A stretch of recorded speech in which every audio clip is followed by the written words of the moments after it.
Part two ক্লাসে আমাদের math করার আগে আমরা হচ্ছে এইটুকু থিওরি জেনে নিব আগে অ্যাসেট কোনগুলা আর দায় কোনগুলা বা লাইবিলিটিস কোনগুলো। তো ক্যাশ হচ্ছে নগদ, এটা আমরা জানি।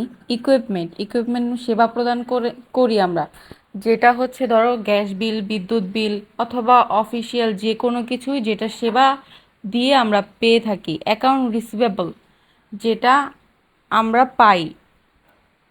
তারপরে ফার্নিচার সাপ্লাইস, এটা হচ্ছে স্মল সম্পদ বা অ্যাসেট।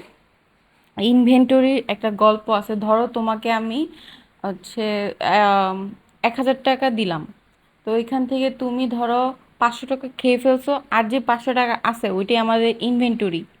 ধরো কোনো প্রতিষ্ঠানের প্রোডাক্ট কিনে রাখছো বা কিনছো, ওইটা হচ্ছে অ্যাডভান্স পেমেন্ট করতে হয়, ওইটা অ্যাডভান্স পেমেন্ট। প্রি পেমেন্ট মানে কোনো ধরো একটা গাড়ি ক্রয় করবা, তার আগে তুমি পেমেন্ট করে দিছো, ওইটা কি গাড়িটা কিন্তু তোমার হচ্ছে অ্যাসেট। প্রিপেইডটা হলো আগাম। তারপর আছে will decrease future benefit. Account payable এটা হচ্ছে আমাদের ঋণ বা দায়। ধরো তোমার বন্ধুর কাছ থেকে তুমি হচ্ছে ধার নিছো, ওইটা তোমাকে দিতে হবে। দেন হচ্ছে নোটস পেবল, ওটা তো নোটস লিখাই আছে, ওইটা তো আমরা ব্যাংক থেকে আনি বা হচ্ছে কোনো একটা ঋণপত্র থাকবে, ওইটাই নোটস পেবল। বা any kinds of payable, getting money before your competing service. আর ব্যাংক লোন তো আছেই। তো এইগুলোই মূলত ছিল আমাদের অ্যাসেট আর লাইবিলিটিস, এগুলো আমরা আলাদা আলাদা বিভক্ত করে দেখাবো। তো এই দেখো আমাদের অ্যাসেট, এই অ্যাসেটের মধ্যে থাকবে cash, account receivable, supplies, equipment. এটা চাইলে একদম মুখস্থ করে ফেলতে পারো, কারণ এগুলা মাস্ট থাকবে। অ্যাসেটের মধ্যে cash, account receivable, supplies, equipment. লাইবিলিটিসের মধ্যে থাকবে অ্যাকাউন্ট পেবল, নোট পেবল। আর ওনার সিকিউরিটির মধ্যে থাকবে capital, revenue minus expense minus drawing.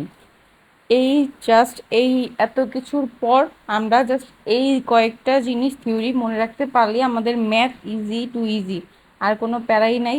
তো জাস্ট এতটুকু মনে রাখলে নেক্সট আমরা ম্যাথ করতে পারবো। তো এখন আমরা একটা প্রবলেম দেখব।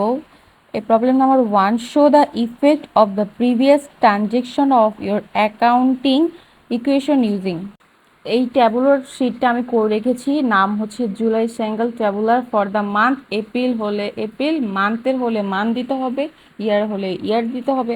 তো তারপর ডেস, অ্যাসেট, সোশ্যাল লাইবিলিটিস। আর এই ছকটা হচ্ছে এটা ফুলি ছক, এর বাইরে কোনো লেখা নাই।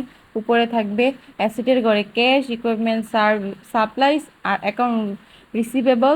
লাইবিলিটিসে থাকবে account payable, note payable, capital. ওই এপি এনপি দিয়ে হচ্ছে আমি সংক্ষেপে লিখছি। আর ওনার সিকিউরিটির মধ্যে থাকবে রেভিনিউ, এ মাইনাস এক্সপেন্সেস মাইনাস ড্রয়িং, আর হচ্ছে এক্সপ্লেন থাকবে লাস্টে। তো এখান থেকে ম্যাথ কোশ্চেন থেকে দেখে দেখে এইটা সলভ করতে হবে। তারপর আমি অ্যান্সারটুকু এখনো দিয়ে রাখছি। দেন নেক্সট আমাদের কি করতে হবে,